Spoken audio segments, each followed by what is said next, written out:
Hello, friends. Welcome to Creative Medicine.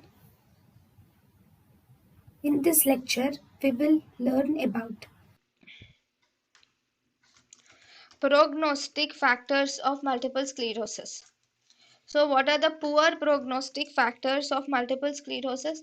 Poor prognostic factors are it is poor prognostic factor in older male if the motor symptoms are present at onset of the disease or if there are any multiple relapses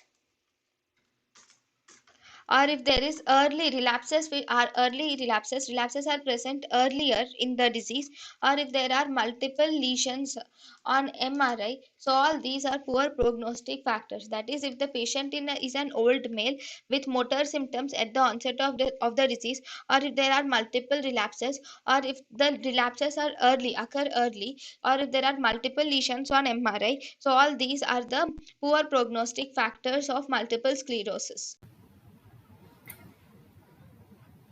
thank you and thank you for watching.